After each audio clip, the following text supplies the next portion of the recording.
আসসালামু আলাইকুম প্রিয় দর্শক। শেখ হাসিনা বাংলাদেশ থেকে পালিয়ে ভারতে যাওয়ার পর দেশের যে জনগণ তারা কিন্তু এক একভাবে মন্তব্য করতেছে শেখ হাসিনাকে নিয়ে, বিরোধী দলগুলা। তো ঠিক তেমনিভাবে রুমিন ফারহানা শেখ হাসিনাকে কিন্তু একেবারে বলতে বলতে পুরো ধুয়েই দিল।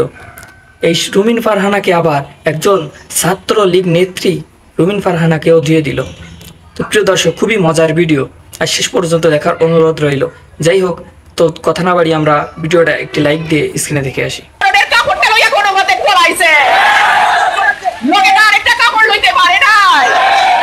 ভারতের সরকার তারে কিছু কাপড় চোপড় দিছে, এক কাপড়ে আগুন লাগতো। আল্লাহর বিচার বড় কঠিন বিচার, আল্লাহর বিচার বড় ভয়ঙ্কর বিচার। আমাদের লাখ লাখ ভাইয়ের উপরে যে নির্যাতন 15 বছরে হয়েছে, আল্লাহ সাক্ষী। আজকে তাকাইয়া দেখেন, কোথায় শেখ পরিবার, কোথায় হাসিনা, কোথায় রেহানা, কোথায় তাপস, কেউ না। আশা করি সকলে ভালো আছে। আমি সর্বদাই দোয়া করি, বিশেষ করে আমার ঢাকা 5বাসী, আমার টেমরাবাসী যেন সর্বদা নিরাপদ, সুস্থ এবং ভালো থাকে। আজকে একটা খুব জঘন্য একজন নোংরা রাজনীতি করে এমন একটা মহিলার ব্যাপারে কথা বলবো। নোংরা রাজনীতি করে ব্যারিস্টার রুমিন ফারহানা। দেখেন, আপনি কিন্তু ন্যূনতম এডুকেটেড একটা মহিলা, ঠিক আছে? আমি নারী হিসাবে আপনাকে অসম্মান করার মতন কোনো কথা বলবো না, কারণ নোংরা পলিটিক্স করাটা আপনাদের কাজ, আমাদের কাজ কিন্তু নোংরা পলিটিক্স করা না। আপনি ন্যূনতম পড়াশোনা করেছেন, ব্যারিস্টার হয়েছেন, আপনি এত নোংরা পলিটিক্স করেন, সেটা আর কত প্রমাণ করবেন? আপনারা তো অনেক কিছু প্রমাণ করলেন। এখন আপনার স্টেটমেন্টগুলো যখন দেন, হু দ্য হেল আর ইউ? আপনি কে? আপনি বলছেন 76 বছরে পালাইছে, কোন বাড়িতে সেটা উল্লেখ করলাম না, সেটার জবাব পরে দেবো আমরা। আপনি বললেন যে আপনার কবরও যেন বাংলার মাটিতে না হয়। Who the hell are you? আপনি কে এইটা বলার? আপনি কে? আপনি কাকে কথা বলছেন?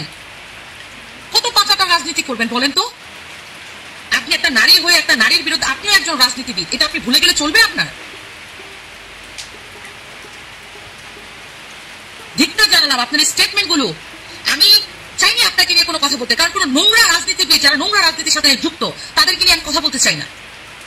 এখানে দুধার দোয়া তুলসী পাতা কেউ না, আপনিও না, আমিও না, কেউ না।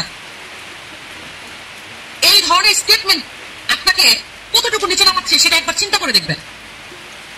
আমাদের মা, আমার মা, আরে ভাই হাস্যকর লাগে এই ধরনের এগুলো পলিটিক্যাল কথাবার্তা। আপনি একটা এডুকেটেড মহিলা হয়ে যদি এভাবে কথা বলেন, তাহলে বলেন তো আমরা যে প্রজন্ম, হ্যাঁ, বড় বড় লেকচার বানান আপনি, শিখবে আপনাদের কাছে, কি শিখবে? এগুলো শিখবে? তাকে নিয়ে কথা বলছেন সেটা বুঝতে হবে আগে। বঙ্গবন্ধু কন্যাকে নিয়ে কথা বলছেন, আপনাকে তো ধিক্কার জানানো, মানে এটাও আমার ইচ্ছে করছে না, বিশ্বাস করেন। আপনি কিছুদিন আগে লাইভে আসলেন, এটা আমার বাড়িতে, আরে তখন তো ছাত্রলীগ ঘর থেকে বেরোতে পারে না, তখন বাঙালি স্লোগান দিলে তো আপনারা মেরে ফেলেন। তখন আপনার বাড়ির নিচে কিভাবে ছাত্রলীগের লোকজন যাবে? এত গান্ধা পলিটিক্স করেন, সিম্পেথি আর যে মুখটা দেখানোর জন্য এগুলো পর্যন্ত চলে যান। এটাকে রাজনীতি বলে?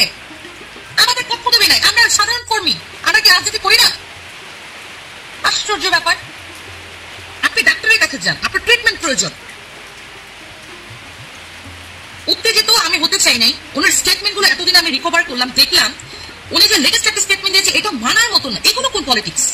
এটা নোংরা, বাজে পলিটিক্স হতে পারে। রুমিন ফারহানা, আপনাকে মানে আমি ব্যক্তিগতভাবেও একটু ভাবছিলাম যে আপনি একটু আলাদা, বাট আপনি হলো সবচেয়ে বড় দালাল। সবাই জানেন ছাত্রলীগ করতে এই নুরুল হক নূর।